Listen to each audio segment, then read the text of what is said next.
Hello internet friends, my name is Spartan Overdrive and today we're going to talk about designing medieval homes, specifically Tudor homes. First, let's start out, what is a Tudor home? What's it all about? Well, typically Tudor homes are built of something called wattle and daub. What is wattle and what is daub, you might be asking yourself. Well, the super details don't matter too much for this tutorial. All you gotta know is it's a way that they designed houses way back in the day in medieval times, and they called it the Tudor style. Essentially, you have wooden timbers that support the structure, and in between you have a wall that is painted white. But here's the deal, and this is what makes it difficult to reproduce in Minecraft. The timber beams are usually quite numerous. There's very little white space that isn't interrupted with a wooden beam somewhere. So it's pretty highly detailed, and there are a lot of angles that you can't really do in Minecraft. So we're gonna do our best to come up with a few examples here for you in this video. So I'm going to focus mainly on the second floor. Typically, the bottom floor is going to be a little bit smaller, and a lot of times it's made out of some sort of stone or brick. Not always, but that's what usually looks pretty good in Minecraft. So that's what we're going to do on all of these designs. Now, the most important first step is that you've got to create something called a jetty. What in the world is a jetty? Well, a jetty is when the upper floor sticks out over the lower floor. There are lots of theories as to why jetties were so popular, but one of the main ones is that streets were pretty tight and you wanted the bottom floor to be as small as possible. You could build out on the top floor to give yourself a little bit more room. So now that you've extended your wall on the second floor, what's next? So this is going to be the simplest form that you could possibly make.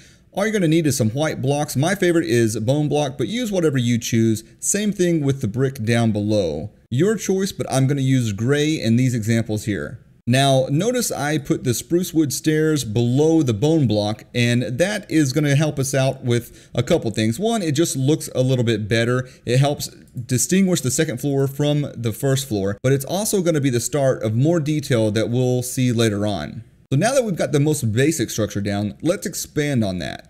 The first thing that's the easiest thing to do to add some detail is to go ahead and extend those logs out by one block on that second floor. Not only is this going to help pull that second floor out from the first floor a little bit more, but it's also going to create some really nice depth that's going to help us do some more texture variation later on. So as you can see, I ended up adding a little bit of a windowsill situation and a bit of a shutter just to add a little bit more detail in this step. Alright, now that I've copied that second step over a couple of times, let's work on the third step. This one is really more about just trying a few other ideas, getting a little bit more variation and design style. Personally, I really like using these gates to support the trapdoor above. Next up, we replace the logs with planks just for a little bit of variation, and we add a lot more detail since this is a very detail and busy style of building. Alright, let's expand. Sticking with the overall style that we already have, I'm just going to expand this out and give you a little bit of a sample of what it might look like on a bigger building with more windows and how those can kind of flow together. Let's expand a little bit more. This time I'm just kind of playing around, trying to get the feel for things and just placing blocks down, and I decide to end up creating a little bit of a balcony situation. I make it a little bit too big at first, but then I reel it back in. There really are no wrong ways to do this stuff, so just play around with it until it feels good. So not only is the balcony itself a pretty cool little feature, but it also creates quite a bit more depth. Now we have this recessed part of the building back behind, and we can use stairs to kind of round it out and give it a little bit different shape. Alright, let's design something a little taller, a little narrower, and just go with a different variation. So as you can see, I added a little bit of an extra support detail at the bottom to handle the windowsill. Like I said, I really like this particular design with the trapdoors above, but it doesn't leave a lot of room for plants.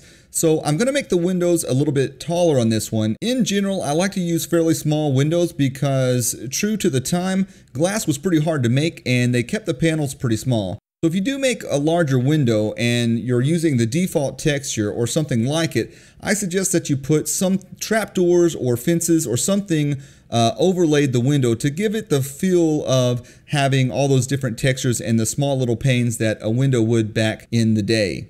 Well, that's going to wrap it up for this video, guys. I hope you enjoyed it and found it a little bit useful. Please keep in mind, I am not a professional and or architect. I don't know what I'm talking about. This is just stuff I've learned from this world that you see around me. If you got any kind of inspiration or any help out of that, I hope you at least found it enjoyable. Feel free to come check out my Hybrid Craft series where we like to do all the things, including the stuff you see in the background right now. It is, of course, where I got the inspiration to do this little mini tutorial. If you really enjoyed it and found it useful, please feel free to share it with all your friends on your favorite social media platforms and or forums. Until next time, guys, thank you very much. Take it easy, and as always, keep it creative.